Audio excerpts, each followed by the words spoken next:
सार आणि आसार निवडल्यानंतर संसार हा आसार आहे, फलकट आहे, नाशिवंत आहे हे कळतं. आणि परमात्मा चैतन्य रूप आहे, शाश्वत आहे,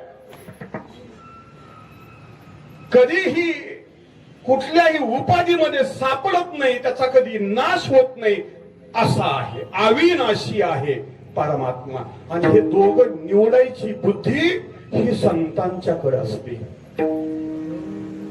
देव कसा ओळखावा आणि संसार कसा ओळखावा एकदाच दोन्ही कळत नाही. कळलं की दोन्ही एकदाच कळतात, नाही तर दोन्ही बी कळत नाही. एक लक्षात घ्या. याच्यासाठी एक उदाहरण देत असतो. पहिल्याच्या काळामध्ये इकडे होतं का नाही की पण आमच्या इकडं आडातून पाणी शेंदून आणावं लागायचं. आणि ते आडातून पाणी शेंदायला गेल्यावर घागर मध्ये सोडायची आणि मग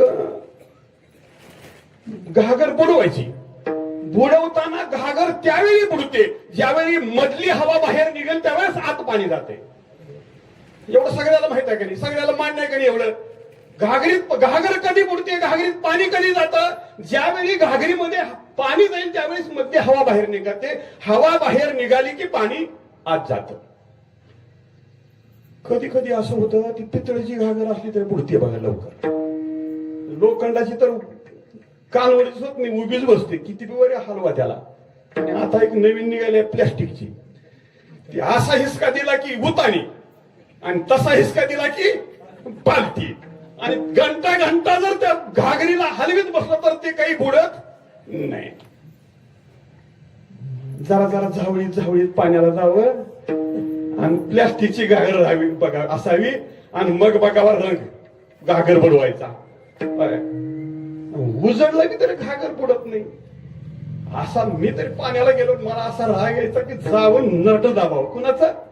घागरीचं. घागरीचं विठाला विठाला